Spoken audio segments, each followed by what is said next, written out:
Good morning, everybody. Today we're going to look at Azure App Services in our AZ-104 series. Now, Azure App Services is, just like a lot of other things in Azure, quite an extensive subject. And we're going to take a look at this while drinking some Yunnan Gold Leaf tea. Very good. Highly advised. So, what is an Azure App Service? Well, say for example, you have a web app. Okay, now that web app you might write in many different languages. For example, you might write it in one of these languages on the left here. So you might write a web app on ASP.NET, either on Windows or on Linux, because yes, it does work on Linux. PHP, Ruby, Node.js, loads of people love Node.js nowadays. You might be using Java VMs as well, or JVMs. You might be using Python, adding on things like, what's it called for Python now? Flask. That's it, Flask framework. Or you might even straight up be writing just a static HTML website. You could use services to create those static HTML websites, like for example, Hugo or Jenkins or Vue.js. That's another one. That could create these static HTML websites, or even you could use custom containers, and you could use something like a Docker container to develop your web app service. Whatever you choose to use to develop your web app, you're going to need some way of hosting this thing. Now, a traditional sort of method of doing this might be to create some sort of server farm, or even if you're doing this locally, you might have some sort of virtual machine that has an operating system on it, that has some sort of web host on there, IIS, or going back in the day, Apache, that sort of stuff on here. But today, in our more modern cloud-based services, we want to use hosted environments that are like this with Azure App Services. So what does Azure App Service do? Well, it uses an abstraction layer, or it abstracts away from you the configuration of the underlying virtual machine, the operating system, and all the software required to host your web application. In fact, an app service, when you go and build it, requires something. In fact, there's two components to an app service, to be truthfully honest. There is actually the app service itself, but when you create an Azure App Service, this needs to sit on top of something. It actually needs to sit on top of something called an App Service Plan. Now, an App Service Plan is essentially the spec, okay? It's how fast this thing is actually going to run. So our App Service is our website, or our web app that we're running. The App Service Plan is how fast that thing is going to run. And also, in regards to the specification, it's not just things like how fast the CPU is running and how much RAM is assigned to this thing. It's actually also features as well. You'll see this in the demo. Depending on which tier you use, and you can go from anywhere from an F1 tier, which is a free tier, all the way up to some of the premium tiers, you get different services added. A quick example of that is the fact that, for example, the F1 tier does not have any SSL support at all. You can have 10 F1 app service plans completely for free, but there's no SSL logged in there as well. Good for testing. Good to know it's actually there. You can, if you really want to, actually take multiple app services, so multiple websites, Control-C and Control-V that, and hook them to the same app service plans. So these app service plans can share apps if you want them to. That's not a problem. But dependent on how many apps you start loading on top of this, they are going to share resources, so it might slow down ever so slightly. Now, what we really want to do inside our basic environment, and one of the things that we're going to see today, if we go and create one of these app services, think about it like an input-output kind of thing. What are we outputting? We are outputting HTTP or HTTPS. This then allows a user to come along and access our web app. But what are we actually going to input into one of these app services is going to be our web app, our actual code that can be inputted into here. So how do we go about inputting one of these things or inputting some web app code into an app service? Well, there's a number of different ways you can feed it. If you want to be very, very basic, there is actually FTP access directly to one of these app services. You can even use a VS Code plugin if you want to go and access it that way. We could use normal CI/CD pipelines. So CI/CD pipelines would be moving into things like DevOps, and we'll be moving into things like Jenkins, and be moving into things like GitHub, Actions. All of these individual components here, these are massive tutorials on their own as well. Or what we are actually going to look at within our demo is we're going to use a Git repository. And our Git repository is actually going to contain some code. And that code we are going to continuously feed into this app service. So what that means is if you've actually got a developer over here and that developer makes changes to that code, that will make changes in that Git repository, should they commit it, which will automatically update that app service with the latest version of the website for your user to access. That's all nice. You can also do a whole bunch of other stuff with these app services as well.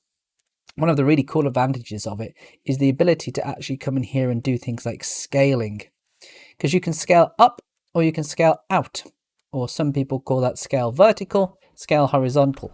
If you scale vertical, basically you're just increasing the plan size. You're increasing the app service plan. If you're scaling out, you're increasing the amount of app service plans you actually have. So it's a case of, do I want to make my single instance bigger, or do I want to add more instances to that environment? Now, this is going to be a relatively basic demo, and it's a demo that's related to the content that you'll see in the AZ-104. In reality, when you go and look at things like app services here, there is a lot to this subject, and they are incredibly scalable, incredibly powerful. To give you an idea of how much there is, this is the app service documentation here on Azure's or Microsoft's learn.microsoft.com. And if I go and whack download PDF here, and I wait for this to download, take a sip of tea while I do.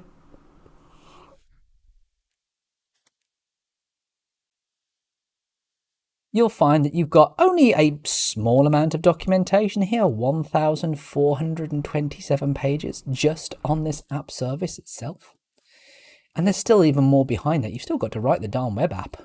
This is just hosting your web app underneath.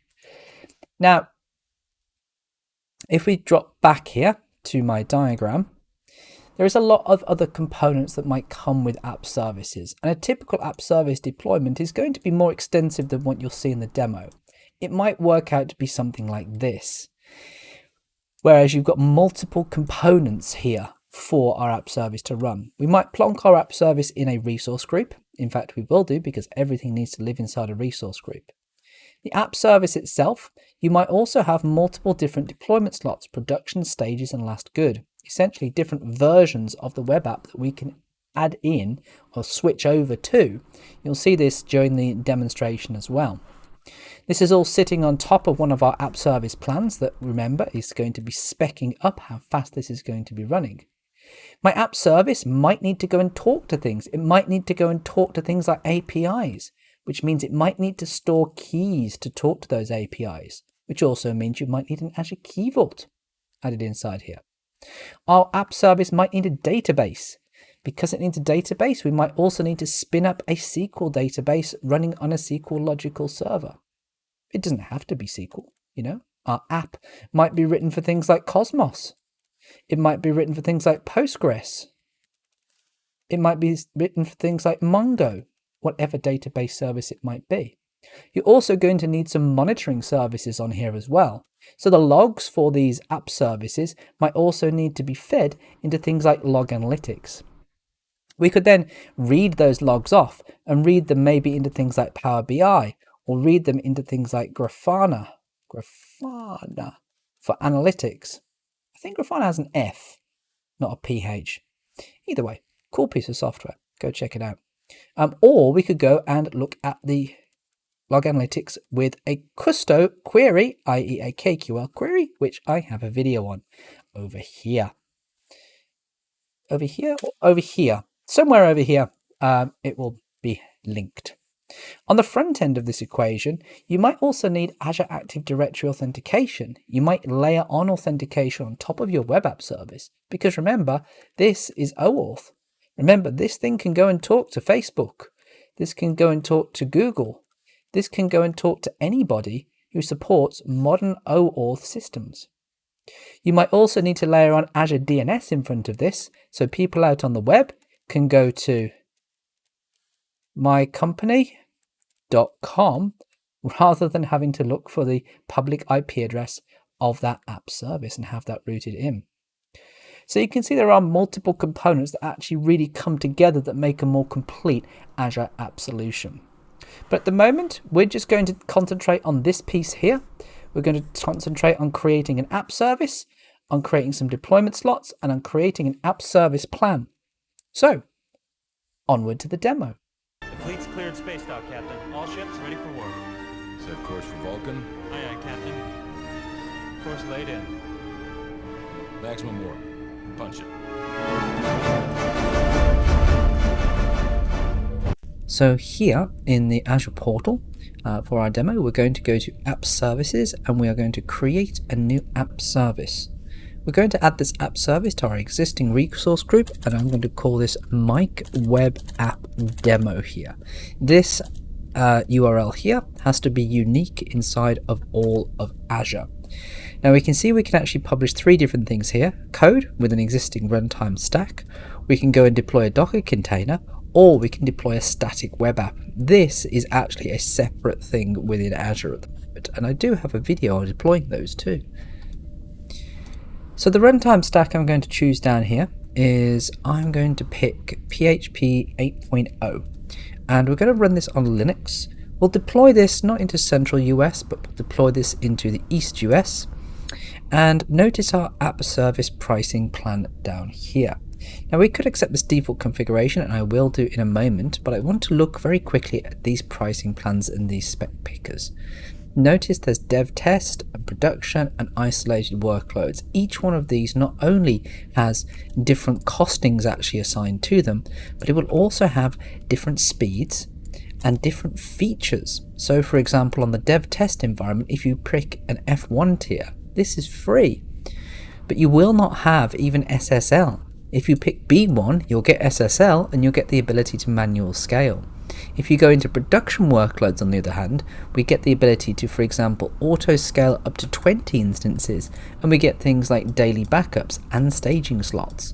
So remember that when you're picking your specification with your app service plan, that depending on which app service plan you choose, you might have different features available to you.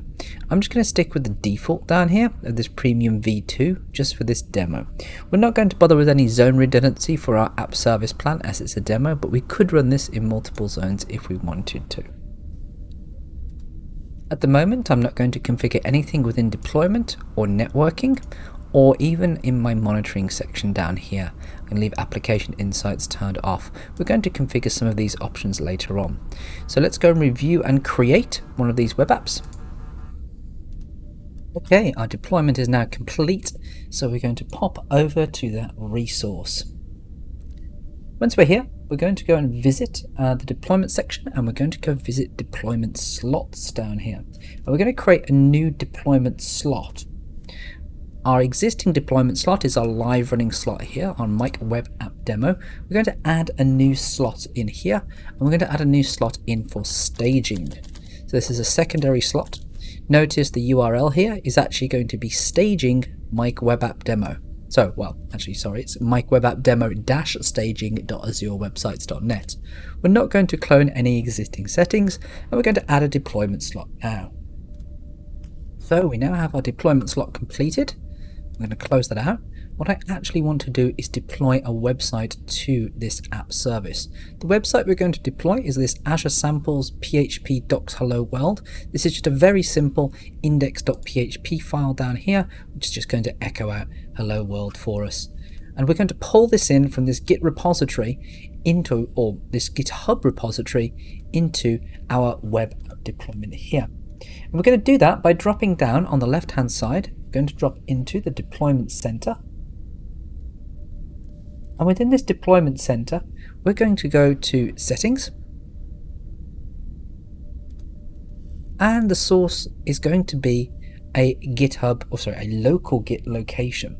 This local Git location could be on my actual computer down here, or in our case for our deployment, we're actually going to use the Cloud Shell to actually act as our local shell environment, because the Cloud Shell, as you can see over here, actually has Git already pre-installed inside it for us to use, making our life very easy.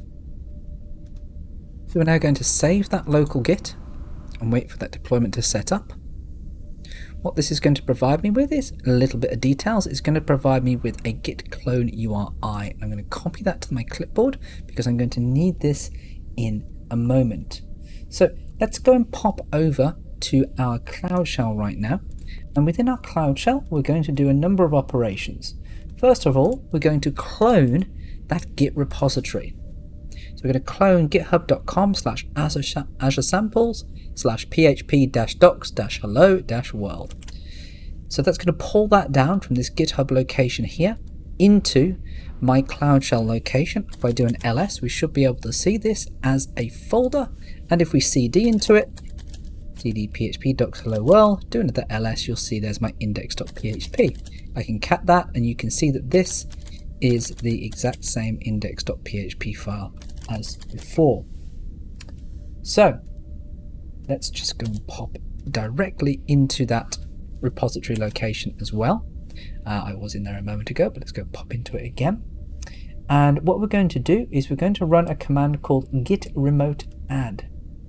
Now what git remote add is going to do, it's going to take this Git repository, this folder here, this one that's containing the index.php, and it's going to link it to this app service up here.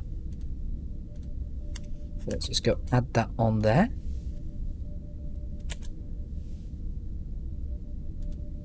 Now we've linked this up, we can run a git push command, which is actually going to take the Git repository that's currently inside this shell and push it all the way up to my web app demo here. I just need to log in here. So the logins for my username to actually do this git push are going to come from the web app demo. I need to pop into the local git FPS credentials, FTPS credentials here, and set up a user scope. I'm going to set up a user scope with MikeAdmin and a basic password. This is what's going to be used to authenticate to this local git. Just take that and again do MikeAdmin demo. Because MikeAdmin has been taken by another user account. And save that. There we go. Publish credentials successfully saved. Now I should be able to come over here, type in MikeAdmin.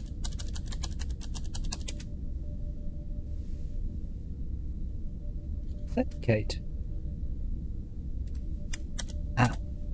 Type in MikeAdmin demo. And authenticate. It always helps if you type in the right username as well as the right password. So that's now taking our local Git repository and pushing that up directly into our web app.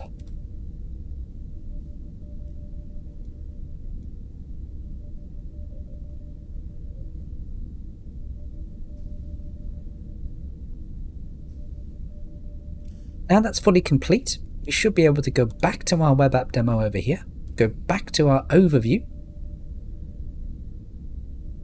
And within this overview, we can go and have a look at exactly what is running on this web app service. Wait one moment and we'll be able to click this browse button here, which is linking to this URL over here. So let's go and copy that URL, throw that into the web browser, and we can see we have that PHP hello world nicely deployed to this web app. What we can also do on these deployment slots is we can actually swap between the live running production system here and this Mike web app demo staging. So if I swap this around and swap a source and a target. So I swap everything that's in here, goes into here, and everything that's in here goes into here. Click swap on that. What you'll actually find is the default web app will actually be swapped directly in here.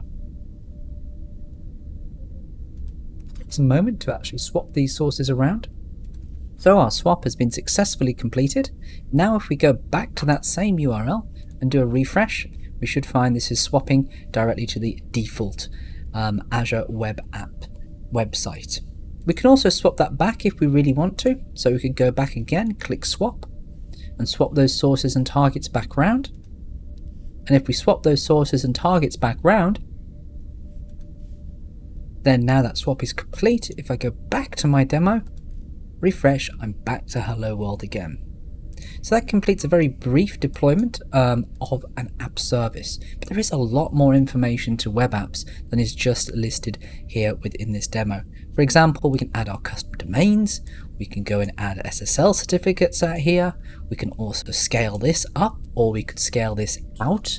So we could make this app service plan bigger, or we could add additional app service plans to our environment, maybe even in different regional areas. We could also come down here and set things up like quotas for our app service plan. We could see exactly how much information we've used here, or how much information is transferred through.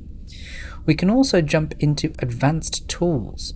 And if we jump into advanced tools down here and click on go, we actually have the ability to jump into some of the advanced backend services for a web app. Looking at these backend services for this web app, we can do many things. We can go and look at the environment, all the environment variables for this web application. We can SSH directly into this web app as well. We can go and type ls in here, and we can see we have all of our deployments. Go cd site, do another ls. We can see we've got all of our site inside here, inside the www root. ls that one, there's our index.php, and if we went, no, not ROP, if we went top, you'll be able to see Nginx web server is nicely started here, and PHP is currently running in the back end. So we don't actually really lose any control of our environment if we use something like a web application service rather than a whole virtual machine. We have the ability to go as low as we want within this information, or within this service. So that concludes the demo. I hope you enjoyed this demo as part of the AZ-104 series. And you know the routine, hashtag like and subscribe, and I hope you enjoyed this video and will join me next time. Goodbye.